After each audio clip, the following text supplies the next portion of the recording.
Hace algunos meses les traje al canal el video de una película japonesa que habla sobre un club de jóvenes cuyo objetivo principal es provocarse la automorición de la manera más creativa y original posible. Años después se estrenó una secuela que, si bien no nos explica muy a fondo quién está detrás de dicho club, sí nos cuenta la historia de una de las sobrevivientes del accidente de la estación del tren y nos cuentan lo que el club la obligó a hacer después de dicho suceso. Esta película es un tanto más narrativa y no es tan explícita como la primera, así que si quieres ver sangre y mutilaciones, no es el video correcto. Pero veamos de qué se trata. Estos son más resúmenes y hoy te presento el resumen de Noriko's Dinner Table.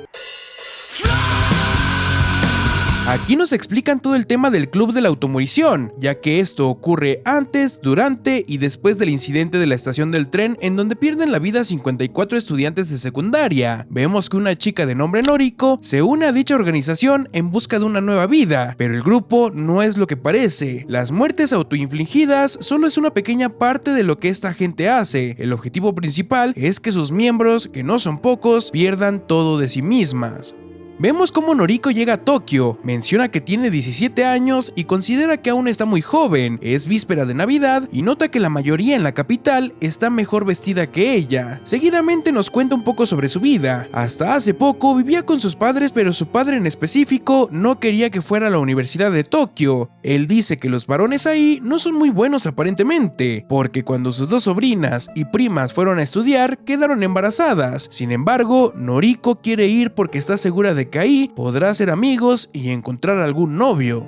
Mientras su padre trata de convencerla de quedarse, come una mandarina, lo que la hace pensar en su amiga de la infancia apodada Nikan, ya que mandarina se dice así en Takataka. Hace poco se encontró con ella y se enteró de que Nikan se convirtió en una cariñosa de esas de 1500. Noriko habla con su hermana sobre esto y menciona que su amiga de la infancia ahora vive como una mujer adulta. Sin embargo, su hermana insiste en que es una cariñosa y no puede respetar eso. Noriko, en cambio, lo ve de otra manera, pues admira la independencia que Nikan ha conseguido sin importar a qué se dedica. Y hablando de independencia, Noriko menciona a su padre, quien trabaja en el periódico local como periodista, escribiendo notas y tomando fotos sobre eventos que ella considera tribales, como la asistencia a festivales tradicionales o inauguraciones de edificios. A pesar de que estas cosas le resultan aburridas, Noriko terminó trabajando en el periódico escolar. Intentó cuestionar las reglas de la escuela como una forma de rebelarse contra su padre, y aunque no todo fue en vano, logró que les permitieran usar las computadoras en cualquier momento del día. Además, considera que vivir en su pueblo es aburrido. Sin embargo, pronto encontró una forma de distraerse y mantenerse entretenida, algo que en su casa no podía hacer porque solo había una computadora que su padre usaba con frecuencia. Ya en la escuela, ingresa a su sitio favorito, Haikio.com, el mismo que vimos en la película anterior. En este sitio hizo muchas amigas, todas de su edad, y la mayoría viviendo en Tokio. Entre ellas está Ueno. Todas y cada una de ellas la hicieron sentir en una familia, cosa que la suya nunca le hizo sentir. Noriko le contó a su padre sobre irse a estudiar a Tokio, pero él seguía convencido de que si se iba a Tokio terminaría embarazada. Noriko, en cambio, solo quería conocer gente con gustos similares, algo que no había logrado en su pueblo. En ese momento se va la luz, y es entonces cuando la protagonista decide aprovechar la oportunidad y se va sin preguntar. Toma las cosas más importantes para ella y toma un vuelo hasta Tokio. Menciona que quiere experimentar muchas cosas, no solo su primera vez en el delicioso, sino toda clase de experiencias en general. Ya en Tokio entra en un cibercafé para comunicarse con su amiga Ueno. Le cuenta todo lo que ha pasado hasta ahora, mencionando que se siente desnuda y que quiere verla. Al rato, Ueno le responde y le dice que la espera en la estación del tren mañana a las 11 de la mañana. Hasta entonces, Noriko se dirige a un hotel donde decide registrarse con el nombre de Mitsuko, ya que ese era su nickname con el que usaba aquel sitio. Cuando suena el despertador a las 9 de la mañana, se levanta, se maquilla y sale hacia la estación del tren. Casi se pierde en el camino, ya que su amiga de internet le dio unas indicaciones algo encriptadas, pero aún así logra encontrarla. Y después de esto, ocurre el incidente de las 54 chicas que se quitan la vida.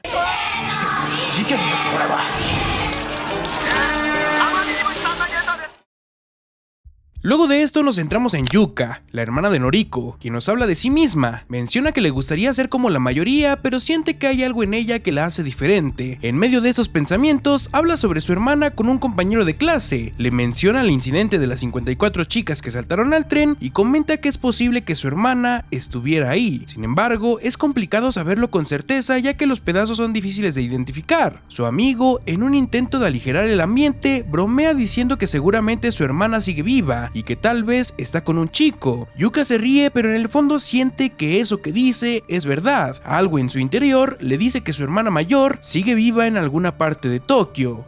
Con esa idea en mente, Yuka decide revisar aquel sitio que su hermana solía frecuentar. Descubre que los puntos rojos representan a las mujeres y los blancos a los hombres. Cada punto significa que alguien se ha quitado la vida y tras el incidente de la estación han aparecido 54 nuevos puntos rojos. Esta visión la impacta, pero también le da una esperanza. Tal vez su hermana no esté entre ellos. Con esa motivación, Yuka comienza a escribir en el sitio web con la esperanza de encontrar alguna señal de su hermana. Mientras tanto, tras su encuentro con Ueno, cuya identidad real es Kumiko, la protagonista es presentada a su familia. Se da cuenta de que hay un nuevo usuario en la página web y sospecha que se trata de su hermana Yuka. Paralelamente decide documentar en el sitio web su relación con Kumiko. Explica que su amiga tiene la extraña afición de recoger objetos en la calle y darles historias. La protagonista se une a una actividad considerándola un símbolo de evolución personal. Ahora se siente como la persona que siempre quiso ser. Por otro lado, Yuka sigue ingresando al sitio web y lee con atención las actualizaciones de su hermana sobre su nueva vida en Tokio. Cada palabra la motiva más a seguirla, hasta que finalmente toma la decisión de escapar de casa. Antes de irse, deja varias pistas para su padre en su cuarto y en distintos lugares de la casa. Cuando su padre descubre la desaparición de Yuka, queda devastado. La pérdida de su segunda hija es un golpe que lo deja sin fuerzas. En su desesperación deja su trabajo y pasa semanas buscándolas. Comienza a encontrar las pistas que su hija dejó, lo que lo lleva a pedir ayuda a una conocida. Juntos revisan las computadoras y los sitios web que sus hijas habían visitado. Su investigación lo lleva a descubrir un club misterioso relacionado con el sitio Haikyuu.com. Descubre 3 cosas claves: el club existe, las reuniones se llevan a cabo a través del sitio web y los puntos en el mapa representan personas que han decidido quitarse la vida. Sin embargo, decide no decirle nada a su esposa. Sabe que es un tema complicado y teme que ella no lo comprenda del todo. La historia revela que el hombre se había mudado a ese pueblo para vivir una vida tranquila, lejos de las preocupaciones de la ciudad. Sin embargo, la tragedia lo alcanzó de todos modos. A pesar de todo, no se rinde y sigue investigando, cada vez más convencido de que sus hijas siguen con vida. Por su parte, Yuka deja una última pista a su padre antes de irse definitivamente. Escribe en su cuaderno hacia dónde va, pero arranca la página dejando solo los relieves creados por la presión del lápiz. Su esperanza es que su padre sea capaz de descifrar el mensaje, y luego de contemplar el atardecer por última vez en su pueblo, Yuka parte rumbo a Tokio. Ahora nos centramos en Kumiko y su historia desde el momento en el que conoció a la protagonista en la estación. Kumiko le presenta a su familia, su padre, su madre y su hermano. Todos suben a una camioneta familiar para visitar a una de sus abuelas. Sin embargo, la protagonista no sabe que su amiga en realidad trabaja en una agencia donde se pueden rentar personas para que finjan ser una familia. Sin sospechar nada, la protagonista disfruta la visita a la supuesta abuela de Kumiko, y en su mente, esta familia es perfecta. Más tarde visitan a otra abuela y ella sigue sintiendo que todo es ideal. Desea formar parte de esa familia también. Al final de la noche, llegan a la casa del supuesto abuelo de Kumiko, donde le juegan una broma a la protagonista. Cuando la noche termina, la protagonista se hospeda en casa de Kumiko. Hablan sobre sus vidas, pero las cuentan como si fueran unos cuentos. En esta conversación, Kumiko le revela algo. En realidad es huérfana y fue abandonada en el mismo casillero que ahora usa para guardar los objetos a los que les da historias. Por su parte, la protagonista confiesa que viene de una familia que aparenta ser feliz, pero que su padre, al impedir que sus hijas tuvieran una vida plena e independiente, provocó que ambas escaparan. Así, la protagonista comienza a trabajar junto a Kumiko en la agencia. Su primer trabajo consiste en visitar a un hombre deprimido tras la muerte de su familia. Su tarea es interpretar el papel de sus 2 hijas fallecidas. Ambas se toman muy en serio su rol, pero cuando llega la noche y las horas pagadas terminan, Kumiko abandona el papel sin dudarlo. En contraste, la protagonista se deja llevar demasiado por la situación. Se involucra involucra emocionalmente y no puede soltar su personaje. Kumiko, al notar esto, interviene para poner orden, le recuerda que todo es un trabajo y que no puede perderse en las historias que ellas mismas crean. Por su parte, el padre de Noriko sigue con la búsqueda. Tras un año desde que su hija se fue, viaja hasta Tokio consciente de que debe encontrar a esa tal Ueno con quien su hija hablaba en línea. No tarda en verla, así que habla con ella, pero la chica le comenta que si quiere hablar sobre el servicio debe contactar con la agencia. El padre se reúne con un sujeto de la agencia para hablar de su hija, pero sobre todo del club. Sin embargo, el sujeto le dice tranquilamente que el club no existe y que lo ocurrido en la estación donde 54 chicas perdieron la vida no es más que un círculo, pero no un club. El padre de Noriko insiste en que todo es culpa de Kumiko, quien busca venganza porque la abandonaron en aquel casillero de la estación cuando era bebé. Considera que su resentimiento por no tener familia la ha llevado a querer destruir las familias ajenas. Además, comenta de que trabaja como familiar en alquiler para saciar ese vacío, pero parece que eso no le es suficiente. Afirma que Kumiko quiere provocar destrozos en familias ajenas, eliminando a miembros sin mancharse las manos. El sujeto insiste en que no hay tal club, pero cuando el padre de Noriko mira a su alrededor, todos lo están observando. En sus miradas percibe un mensaje claro: el club sí existe, pero a la vez no le conviene saber más información.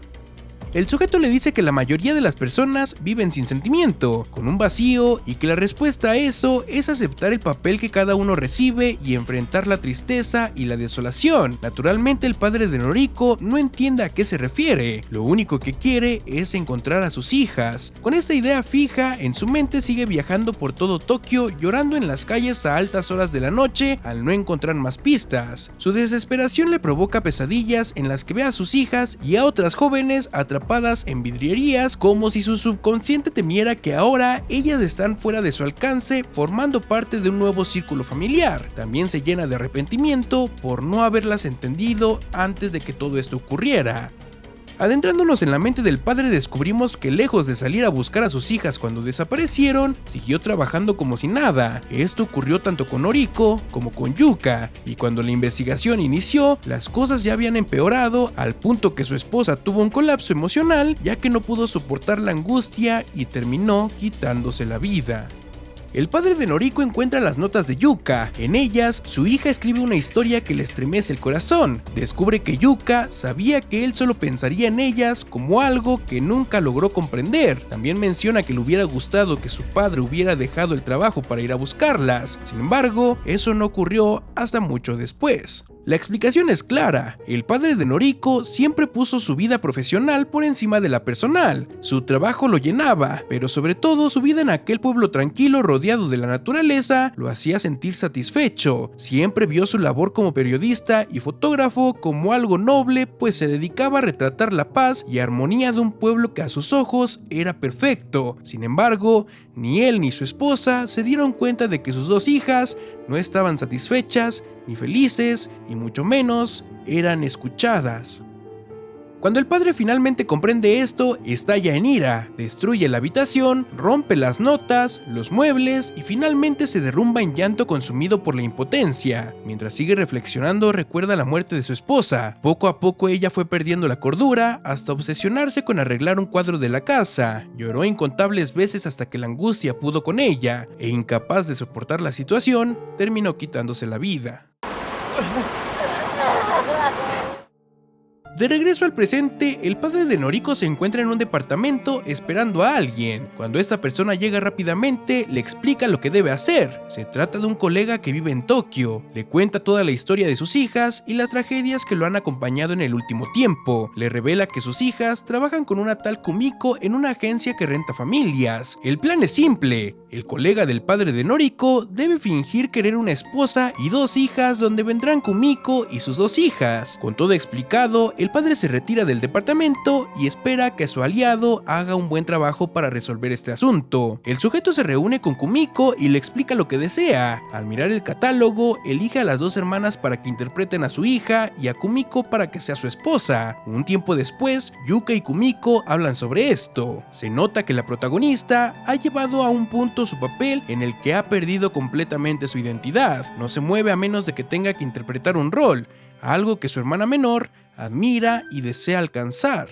Las chicas comienzan a planear cómo ofrecer al cliente la mejor experiencia. Sin embargo, Kumiko parece sospechar que el padre de la protagonista está detrás de todo esto, por lo que decide mantenerse alerta. Por su parte, la protagonista sigue indiferente a todo, como si su identidad hubiera desaparecido por completo. Su hermana ha cambiado, aunque parece tener cierto apego a su antigua vida, aunque sin intención de regresar a ella. Ya por la noche, Kumiko lleva a la protagonista y a su hermana hasta la casa de aquel hombre aliado del padre que busca a sus hijas. Mientras tanto, el padre de las dos espera la llegada de las jóvenes con su amigo. Cuando el auto estaciona, el hombre se esconde en el armario y el otro atiende a las recién llegadas. Mientras tanto, el padre oculto menciona que ha organizado todo para que sus hijas puedan recordar la vida que tuvieron. Eligió una casa similar, trajo los muebles de la casa original, además de que lo ordenó todo, incluso el calendario. Desde que ambas huyeron han pasado algunos años, y las hermanas parecen recordar esto, y se salen del papel por un momento al ver que la casa es idéntica a la de sus padres. Por su lado, Kumiko comienza a sospechar que algo anda mal, pero siguen con la actuación de la familia ideal. Es entonces que el señor le pide a Kumiko que lo acompañe a la cocina y menciona que se olvidó de comprar carne. La joven, fingiendo ser la esposa, se ofrece a ir a comprarla, pero también le piden cigarros y cerveza, algo difícil de conseguir a esas horas de la noche. Ya cuando Kumiko se va, el plan avanza a la siguiente fase. El aliado del padre les pide a la protagonista y a su hermana que vayan al cuarto a dejar las maletas. Ambas lo hacen y se quedan sin aliento al ver el sitio, que es prácticamente la habitación que ambas compartieron por tantos años de su vida. Pero pese a que se dan cuenta de esto, deciden seguir con la actuación. Mientras tanto, Kumiko, que sigue caminando para comprar las cosas, reflexiona sobre cuando nació el club y la página de Haikyuu.com. Al parecer, las chicas de su grupo tenían el mismo problema, sentían que no formaban parte de nada y no se sentían vivas, así que decidieron crear ese servicio de renta de familiares para poder interpretar muchos roles y de esa manera sentirse vivas. Sin embargo, Kumiko recuerda que una de sus amigas y fundadoras perdió la vida cuando un cliente la contrató para interpretar a su ex y terminó quitándole la vida. Kumiko presenció todo, pero simplemente se limitó a recibir el dinero como si nada le importara en realidad, afirmando que su amiga murió feliz interpretando aquel papel, ya que le dio sentido a su existencia. De esta manera se revela que Kumiko tiene una gran influencia en aquel club donde las chicas se quitan la vida. Incluso estuvo presente junto a Noriko cuando las 54 chicas saltaron y se quitaron la vida. Kumiko quiere que la protagonista llegue a ese punto en donde pueda perder la vida feliz interpretando un papel y abandonando su antigua versión. De regreso con las hermanas, el aliado del padre hace que la familia de la protagonista se reencuentre. Yuka, que todavía no ha abandonado del todo su antigua versión, se angustia mucho, pero Noriko, que ya no es la que era y ha abandonado toda su identidad, dice que no conoce al hombre, le dice que ahora se llama de otra manera y que está asustando a Yuka ya que no lo conocen. Obviamente el hombre explota y quiere hacerlas entrar en razón, pero las cosas ya están rotas. En medio de esto, Kumiko regresa con las compras y el padre la empuja rompiendo una de las paredes de papel. Se revela que Kumiko a veces olvida su verdadera identidad y realmente se deja llevar por el papel que debe interpretar. Por su lado, la protagonista y su hermana están completamente alejadas de su pasado, al punto que cuando llegan los aliados de la agencia para golpear a su padre, no sienten ningún remordimiento más allá del susto de que un cliente se haya comportado de malas maneras, porque ya no lo ven como su padre. En medio de la golpiza, Noriko recuerda a su amiga que trabajaba como cortesana y siente que por fin es una mujer como ella, algo que le hace feliz. Seguidamente se ve que el padre asesina a todos los sujetos que lo golpeaban, creando una escena completamente sangrienta. Sin embargo, la situación se vuelve aún más intensa cuando Kumiko, quien sigue en su rol de madre, trata de convencer a las hermanas de regresar con su padre, además de pedirle a él que la mate por ser la responsable de todo. Yuka los interrumpe, le quita el arma a su padre y pide que la sesión se extienda más, lo que significa que deben actuar como una familia feliz, y así los cuatro terminan cenando como si nada hubiera pasado.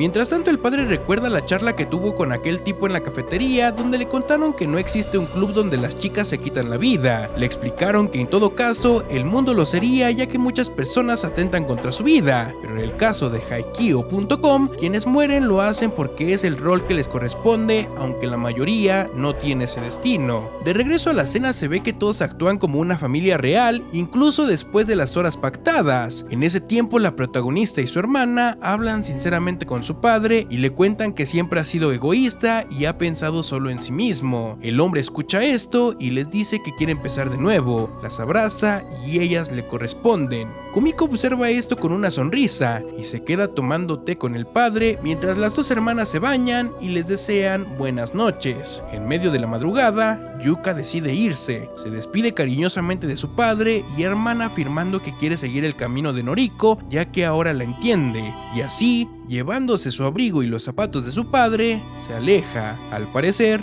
por fin ha abandonado su antigua identidad y debe encontrarse. Por su lado, la protagonista, tras todo esto, ha podido resolver sus asuntos y ahora acepta su pasado y presente, afirmando que su nombre es Noriko.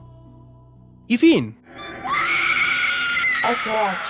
Hace algunos años leí un comentario de YouTube donde decían que probablemente Kumiko estaba cada vez más inquieta por la llegada de Noriko al club de la página web, ya que su nickname Mitsuko es el nombre de nacimiento de Kumiko. Tal vez Kumiko, que fue abandonada por su familia, intentó darle una lección a Noriko, que escapó de su familia, organizando una automurición en masa que incluye a sus amigos en línea y obligándola a verlo todo. Noriko rechazó exactamente lo que Kumiko deseaba, una familia, por lo que tiene que aprender a que en algún momento desempeñará el papel de una persona que se automorirá o que será víctima de asesinato si quiere ser tan libre o independiente como Kumiko, cosa que Noriko anhelaba mucho al conocerla en aquel sitio web. Pero repito, esto solo es una teoría que vi hace algunos años en un comentario de YouTube. Si el video te gustó, te invito a que te suscribas al canal. También puedes compartirlo con tus amigos y activar la campanita de las notificaciones para que YouTube te avise cada vez que hay nuevo video. De mi parte es todo, coman bien, duerman bien y nos vemos en el siguiente video.